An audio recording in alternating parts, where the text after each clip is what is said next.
नमस्कार मित्रों, मैं अरविंद सिंह चंदेल, संस्थापक तथास्तु परिवार, आप सबका इस नए वीडियो में आज फिर से स्वागत करता हूं।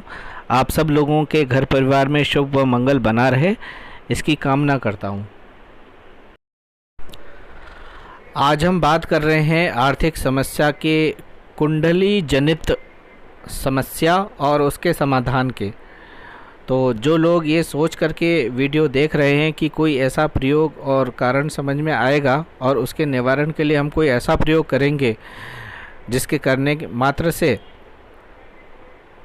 हमारे घर में रातों रात खूब सारे पैसे आ जाएंगे, छप्पर फाड़ करके धन की वर्षा हो जाएगी, तो मैं आपको पहले ही ये बता देना चाहता हूँ कि इसमें बताए गए कारण और उसके निवारण को आप उस तरह से नहीं जोड़ेंगे, उस प्रयोग को इस तरह से नहीं करेंगे जिससे आपका संबंध सीधे सीधे परात्मा से जुड़ता है, तब तक किसी भी प्रकार का कोई भी प्रयोग कभी काम नहीं आता है। सच्चाई यही है। तो इस तरह की सोच वाले ही इस वीडियो को देखें, अन्यथा यह वीडियो आपके लिए नहीं है, क्योंकि सच्चाई यही है। तो बात हम इस प्रकार से शुरू करते हैं कि जैसे अपने आसपास के और बहुत सारे लोगों को आपने देखा होगा जो पूरी तरह से भक्ति, पूजा पाठ इन सब में लगे होते हैं। उनकी मेहनत में भी किसी तरह की कोई कोर कसर नहीं होती है।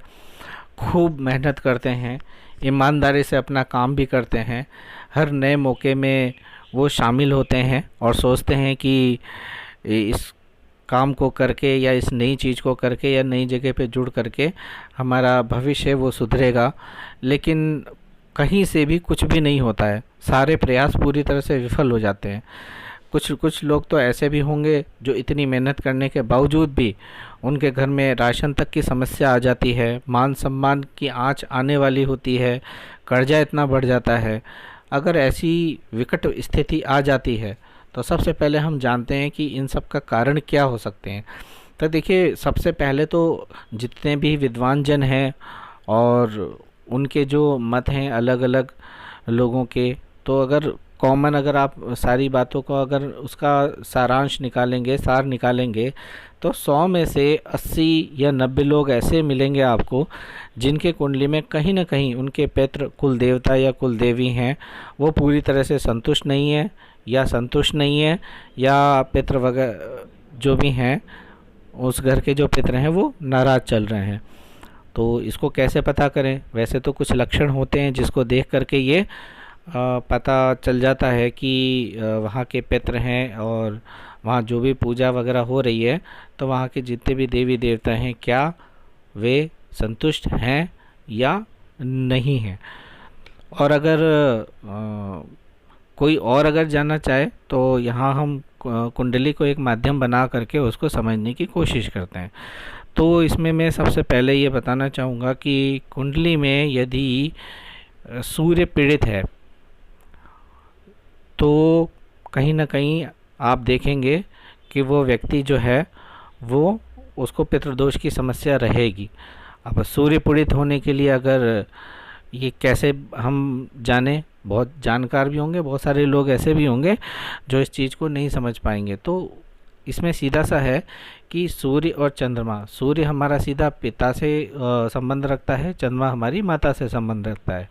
यदि ये दोनों ग्रह में से दोनों या कोई एक किसी क्रूर ग्रह से उनका संबंध बनता है या कोई क्रूर ग्रह किसी घर में बैठ करके इन ग्रहों को देखता है तो सूर्य और चंद्रमा है वो पीड़ित हो जाते हैं। इसमें और भी बहुत सारी लेखा जोखा देखा जाता है, लेकिन ये एक सामान्य सा एक बात जो है या जो कुंडली विवेचन है उसकी हमने ये बात की है। इन सब के अलावा भी अगर और भी कारण हो सकते हैं जो उस घर में उस आर्थिक समस्या को पैदा कर रहे हैं। इसमें दूसरा घर जो कि धन का होता है, क्या वहाँ पे कोई क्रूर ग्रह है? और 10वां घर जो कि हमारी आजीविका का होता है, तो अगर आजीविका में किसी तरह की कोई बाधा है तब भी जो भी आर्थिक समस्या है वो आ सकती है। इसी तरह से 5वां, 7वां या 11वां भाव, इनमें कोई क्रूर ग्रह है, कोई ग्रहों की ऐसी स्थिति बन रही है, कोई वक्री ग्रह बैठ गया है, या शनि की दृष्टि पड़ रही हो, मंगल की अगर 8वीं दृष्टि हो रही हो, तो अगर जैसे अगर मंगल की ही बात करें तो मंगल अगर दूसरे घर को, 7वें घर को, 10वें घर को अपनी 8वीं दृष्टि से देख रहा है, तो मंगल की जो 8वीं दृष्टि होती है वो मारक होती है किसी भी अवस्था में। तो इसमें कुछ कम ज़्यादा मात्रा हो सकती है, लेकिन मंगल की 8वीं दृष्टि है वो मारक होती है, तब भी इस प्रकार की आर्थिक समस्या है वो आती है। ये सब कारण हो सकते हैं जो भी किसी भी व्यक्ति हैं उसके साथ में, उसके जीवन में, उसके परिवार में आर्थिक समस्या आ रही है। तो अगर इस तरह की अगर जैसे सबकी कुंडली अपनी अलग अलग होती है, अगर आपको ये लगता है कि नहीं इसमें से कोई भी ऐसी चीज़ है मेरी कुंडली में नहीं है, तो आप मेरे व्हाट्सएप नंबर पे अपना संदेश भेज करके, अपना जन्म विवरण भेज करके आप मुझसे पूछ सकते हैं। जैसे ही समय मिलेगा या तो मैं आपको इस आर्थिक समस्या के बारे में आपकी कुंडली देख करके जो भी मेरे से आपको बता सका तो वो मैं निश्चित रूप से बताऊंगा। तो अब हम आते हैं उपायों के ऊपर। तो उपायों में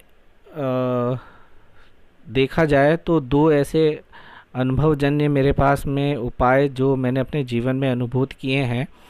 तो उसमें तो सबसे पहला है पितरों का।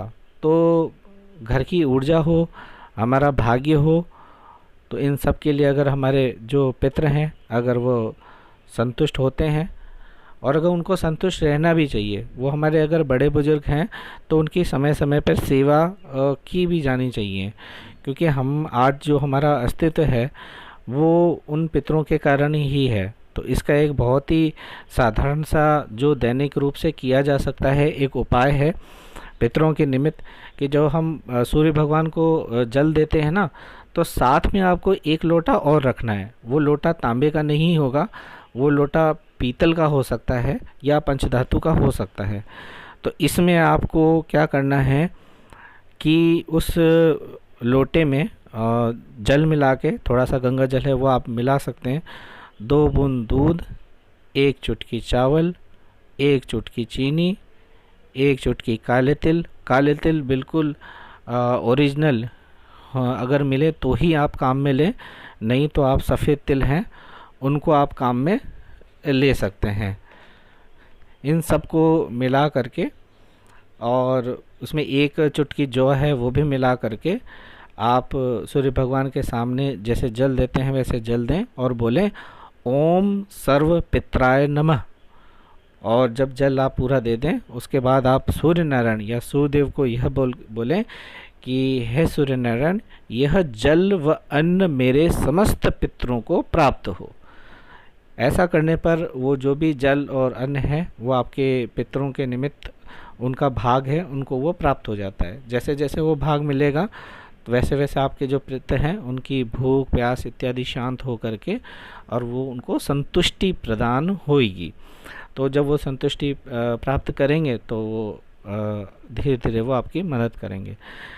लेकिन ध्यान रखिए कि इसको जो आप प्रयोग को आप कर रहे हैं तब पूरे समग्र भाव से आपको करना है, समर्पण भाव से आपको करना है।